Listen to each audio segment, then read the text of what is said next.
My former boss contacted me a few days ago with an unusual request. She wanted to know if I was interested in sleeping with her while her husband watched us. I said I was the wrong guy for the job, but she disagreed and said I was the perfect guy based on a random one-night stand we had years ago before she remarried. She said her new husband wanted to watch her fuck another guy, and she was into it. I agreed to discuss the possibility in person, especially when she offered to pay for dinner. I forgot how attractive she was until I saw her face to face. She introduced me to her new husband, who wanted me to understand that all he wanted was to be an observer in the bedroom. He made it sound like the worst-case scenario was that I would have sex, which I believed, so yeah, I said yes. Fast forward to the fucking. A couple of days had now passed since I said yes. I was in the missionary position when I heard snoring and farting coming from the so-called observer. The husband passed out at some point, but obviously not quietly, which affected my concentration on the sex because the snoring was distracting and the farting was disgusting. My ex-boss apologized on her husband's behalf before grabbing the box of tissues next to the bed and aggressively hurling it at her unconscious husband. Aim was off, and the tissue box missed the target, prompting my ex-boss to hysterically scream her husband's name over and over into my ears, while I was still laying pipe and trying to pretend that absolutely nothing weird was happening. The husband eventually woke up after my ex-boss managed to scream his name at the top of her lungs. Cue all-out war. My ex-boss called her husband rude for falling asleep. The husband said he had a long day at work. My ex-boss scoffed and said he had no clue what a long day at work looked like because what he did in one day was nothing compared to what she had to do every day as an independent businesswoman. The husband said he had zero energy for another boss bitch speech. My ex-boss looked at me and said her husband had zero energy on a permanent basis. I asked both of them if they wanted me to stop fucking and give them privacy because I was awkwardly thrusting in silence while listening to them. My ex-boss said I should ask her husband since the whole thing was his idea. The husband unexpectedly slapped my butt on his way towards the bedroom door and said I should come and call it a night. I didn't come, but I did call it a night when I realized that my desire to get away from my ex-boss and her husband outweighed my desire to get off. One-night stand should have been enough, but I just had to come back for more, which I now regret. Agreed to sleep with my ex-boss while her husband watched us.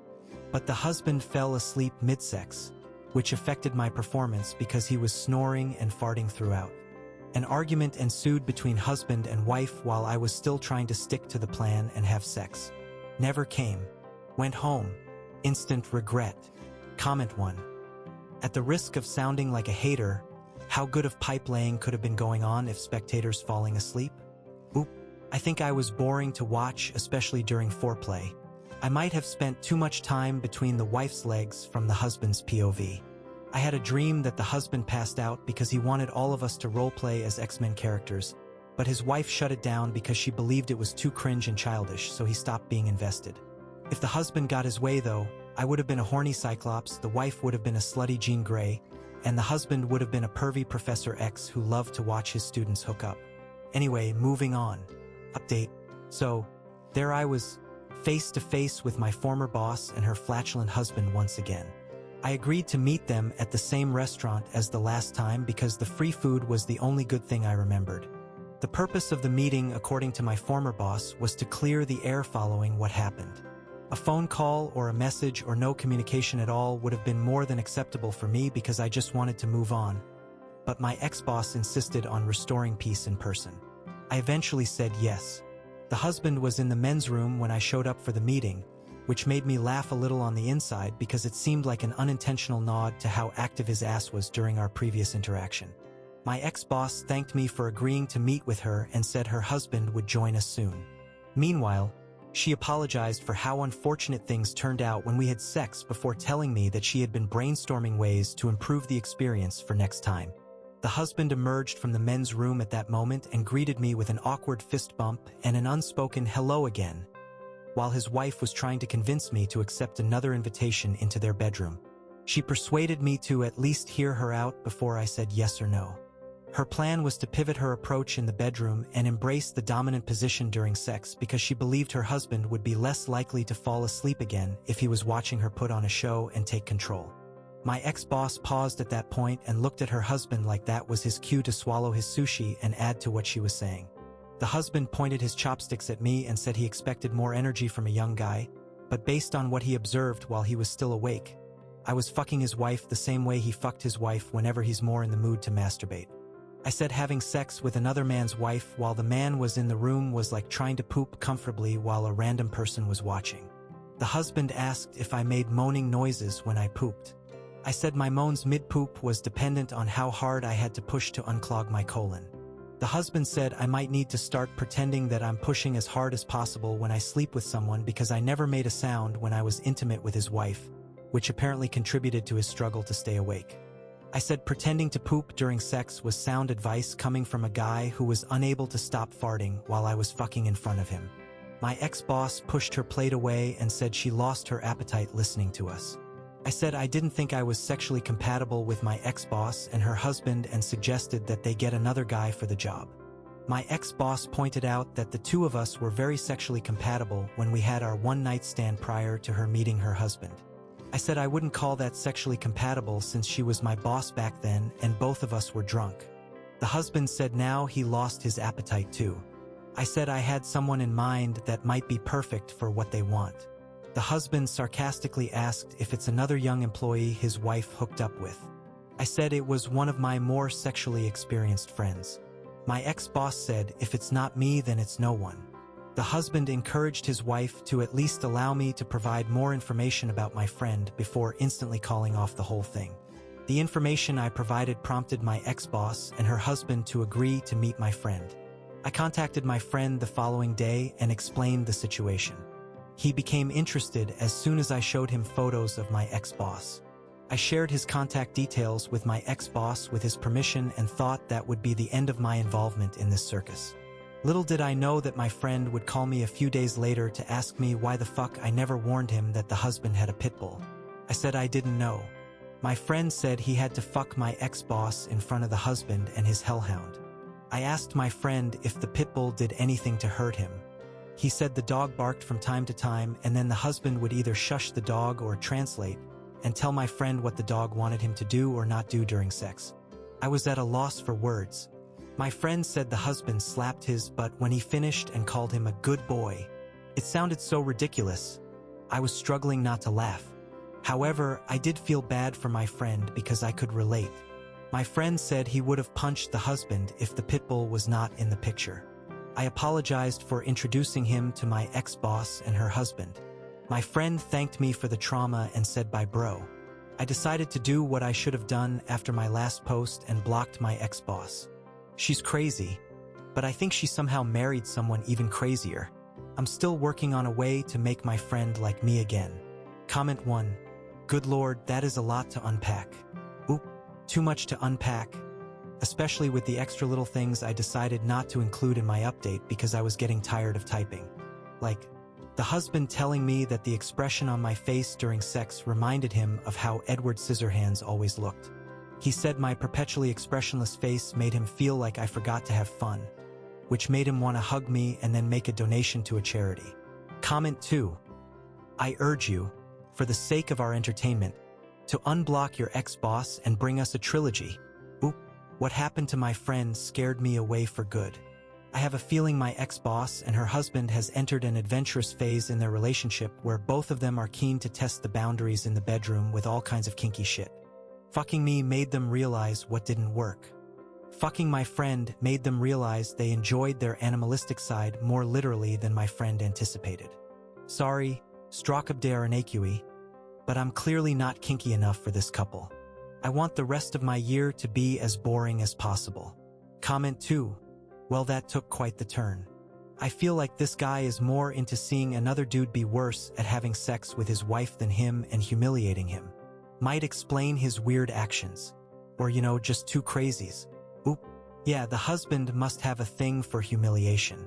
I think the husband might feel like he has a lack of power and control in the relationship and now he's low-key using outsiders to sleep with his wife as a way of not only degrading her by sharing her with apparently anyone, but also degrading the people who has sex with her. Whether it's sleeping through sex or using a dog to distract the guy who's inside his wife, both cases can be seen as an insecurity disguised as something else. Or it's none of the above and just weird people doing weird things. For the record, my roommate shared this theory with me while high, and then he proceeded to gaslight me when he was sober again. I didn't come up with this human psychology shit on my own. Update 2. For the record, the fuck up here was telling my roommate everything and expecting it to stay between us. My roommate saw my parents in person for the first time a few days ago. My mom and dad were dropping off some of my belongings. My roommate was high in his room when my parents showed up. I made him promise me that he would avoid interacting with my mom and dad because he was weird enough without the drugs. All my belongings were packed in boxes inside my dad's car. I urged my mom and dad to make themselves comfortable in my living room while I grabbed my stuff from the car. When I returned with my belongings, I noticed my mom and dad looked uncomfortable. My mom beckoned me to come closer and then lowered her voice to almost whisper level when she spoke. She said my roommate appeared in the background and awkwardly waved at them from a distance before saying he would never share his wife with another man if she looked like my mom. I connected the dots and realized what had happened. My roommate noticed an older couple in our apartment and automatically thought my parents were my ex-boss and her husband. Meaning he must have been Jesse Pinkman high. My dad said he was going to punch my roommate in the face if he saw him again. I apologized on behalf of my roommate and explained to my parents that my roommate was not himself due to the prescribed medication he was using. My dad said he wanted an explanation and an apology from my roommate. I looked at my mom for help, hoping she would read my mind and tell my dad to let it go. But she did nothing. I knocked on my roommate's door moments later and confronted him. He seemed confused as fuck when I informed him that the people in the living room were actually my parents and not the people he remembered from my story. I made it clear to my roommate that my dad was expecting him to explain himself and apologize. My roommate said okay.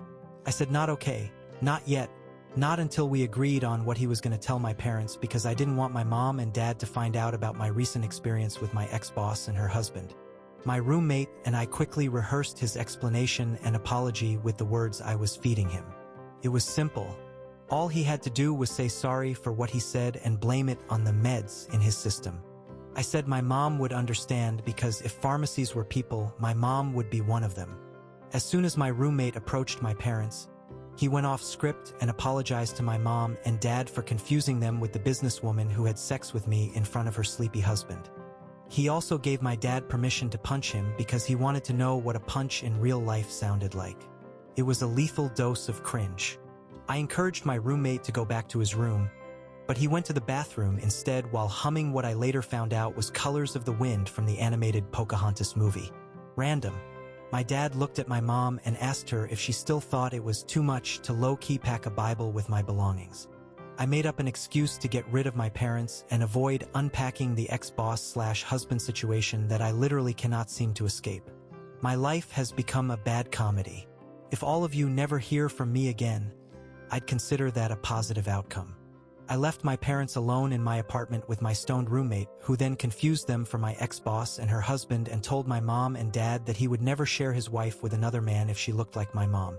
My roommate's apology to my offended parents afterwards made the situation even worse because his apology made it more obvious that I had sex with a married woman in front of her husband. I think I need to leave the country and start over somewhere else. Update 3. Since my last update, which I was hoping would be my final update, my mom decided to go on Facebook and react to all the recent photos of me with my boss. Not me with my ex-boss that I had sex with. Me with my current boss that I never had sex with. My mom, who was apparently under the impression that my ex-boss and my current boss were the same person my roommate referenced as the businesswoman in his stoned apology speech, reacted to literally all the photos with the angry tomato face emoji, which was an obvious indication that my mom had become a hater. The photos my mom was hating on were all innocent work photos the company tagged me in because I had successfully completed all of my courses. I called my mom and made her aware that I had to convince my coworkers that she was somewhat senile and clicked on the wrong react button. My mom said she was not senile. She was disgusted and disappointed that a person in power, especially a woman, would take advantage of her position and exploit me like that. I explained to my mom that she was confusing my ex-boss with my current boss just like my high-as-fuck roommate who not so long ago confused my mom with my ex-boss. I said what happened between me and my ex-boss was not something I wanted to talk about with anyone anymore because talking about it with other people thrusted me into this never-ending nightmare in the first place. In an attempt to get me to talk about what happened anyway, my mom reminded me that many moons ago she used to be my age too, and back then, she didn't have a mom mode yet to stop her from doing shameful things. She said if we had to compare notes, I would realize she was in no position to judge me. I said comparing notes in that category must never be allowed between mother and son or any relatives for that matter. My mom encouraged me to choose an evening when I would be available to have dinner with her and my dad to celebrate my achievements at work and to assure them that everything was okay. I explained to my mom that everything would be okay if everyone forgot about my ex-boss. I also made it clear to my mom that there was no need for celebration because my so-called achievements at work were compulsory courses I was forced to complete for my performance review to be approved. My mom said she was going to make lasagna. I said, "Nice try, Mom." The following evening, I was eating lasagna with my mom and dad at their house. Enjoying my mom's lasagna without getting flashbacks of my ex-boss was almost impossible because eating with my parents made me feel like I was on another awkward dinner date with my ex-boss and her husband where the free food, albeit delicious, eventually became my downfall. Losing my appetite due to PTSD, post-traumatic sex disorder, was one thing. But what made me want to projectile vomit my lasagna was my mom sharing some of her pre-mom mode experiences with me so that I could appreciate her vulnerability and be like, "Thanks, Mom, for going back in time to your hoe phase. Let me follow your lead and tell you where my dick has been recently." I managed to tune out my mom's monologue when she got to the part where she hooked up with a manipulative guy who never mentioned his fiancée and only wanted to have sex on staircases. When my mom was finally done talking, I said it was time for me to go. My dad agreed. My mom still expected me to open up about what happened with my ex-boss, but I refused. I left moments later with the bad taste of tainted lasagna in my mouth and the added trauma of knowing too much information about my mom's sexual history. End of third update. There will be no more updates going forward. It makes no sense for me to keep posting about my ex-boss if I'm hoping to forget about my ex-boss. It's been a roller coaster and I'm glad some of you enjoyed the ride. But I think it's time for me to go back to being a lurker.